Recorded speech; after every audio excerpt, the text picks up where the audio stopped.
आज नवरात्रि का छठा दिन है और नवरात्रि के छठे दिन माँ कात्यायनी की पूजा की जाती है। इसकी उपासना और आराधना से भक्तों को बड़ी आसानी से धर्म, अर्थ, काम और मोक्ष चारों फलों की प्राप्ति होती है। उसके रोग, शोक, संताप, भय नष्ट हो जाते हैं। जन्मों के समस्त पाप भी नष्ट हो जाते हैं। आज हम आप सभी गर्भवती माँ को माँ कात्यायनी के बारे में समझाएंगे और इसकी पवित्र कथा सुनाएंगे। साथ में ही इस कथा के अंत में अपने गर्भस्थ शिशु के साथ प्यारा सा गर्भ संवाद करके माँ कात्यायनी के चरणों में श्रेष्ठ संतान हेतु प्रार्थना करेंगे। छठे दिन माँ कात्यायनी देवी को पूजते हैं। कात्य गोत्र में विश्व प्रसिद्ध महर्षि कात्यायी ने भगवती पराम्बा की उपासना की थी, कठिन तपस्या की थी। इसकी इच्छा थी कि उन्हें पुत्री प्राप्त हो। माँ भगवती ने उनके घर पुत्री के रूप में जन्म लिया, इसीलिए यह देवी कात्यायनी कहलाई। इनका गुण शोध कार्य है, इसलिए इस वैज्ञानिक युग में कात्यायनी का विशेष महत्व है। इसकी कृपा से ही सारे कार्य पूरे हो जाते हैं। ये वेदनाथ नामक स्थान पर प्रकट होकर पूजी गई। माँ कात्यायनी अमोद फलदायिनी भी है। भगवान कृष्ण को पति रूप में पाने के लिए व्रज की गोपियों ने इन्हीं की पूजा की थी। यह पूजा कालिंदी यमुना के तट पर की गई थी, इसीलिए ये व्रज मंडल की अधिष्ठात्री देवी के रूप में भी प्रतिष्ठित है। इसका स्वरूप अत्यंत भव्य और दिव्य है।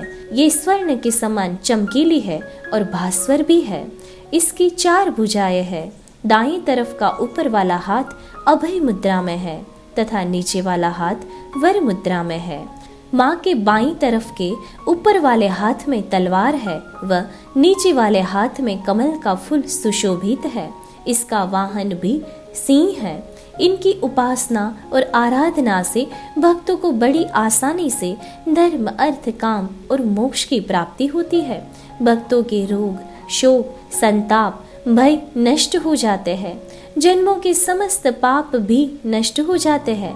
इसीलिए कहा जाता है कि इस देवी की उपासना करने से परम पद की प्राप्ति होती है। ये तो थी माँ कात्यायनी की कथा और उसके बारे में वर्णन। और अब हम करते हैं अपने प्यारे से शिशु के साथ एक प्यारा सा गर्भ संवाद। हे मेरे अति प्रिय शिशु, आप मेरी कुख में एकदम सुरक्षित होगे, है ना? मैं धन्य हुई आपको एक शिशु के रूप में पाके। आज आपने माँ कात्यायनी की कथा और वार्ता सुनी। आपको ये जरूर पसंद आई होगी, है ना? माँ कात्यायनी का वर्णन जितना भी आपके सामने करूं उतना कम है। सर्व दुख हारिणी माँ कात्यायनी के चरणों में हम दोनों नतमस्तक वंदन करते हैं। मेरे प्यारे बाल स्वरूप, मैं आपको आज कात्यायनी माँ के गुणों का वर्णन सुनाऊंगी। ऐसे गुण आप में भी उतरे, उसमें कोई शंका का स्थान नहीं है, क्योंकि माँ कात्यायनी की कृपा आप पर सदैव रहेगी।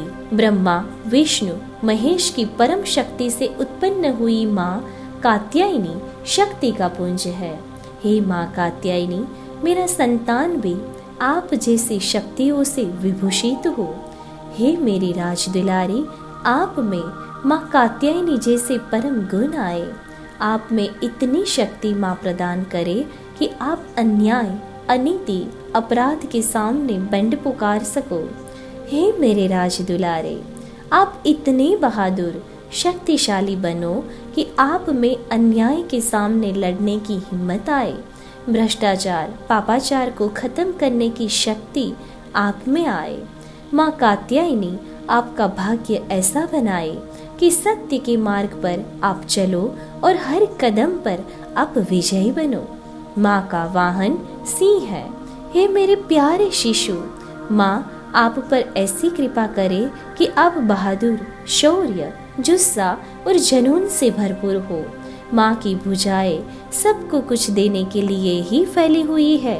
हे मेरे प्यारे शिशु, आप भी हमेशा सबको कुछ देने के लिए ही अपना हाथ आगे बढ़ाओ। आप बहुत ही दयावान, निडर, साहसी, पराक्रमी बनो। उसके लिए मैं माँ को प्रार्थना करती हूँ। माँ की कृपा आप पर हमेशा ही बनी रहेगी। धन्यवाद।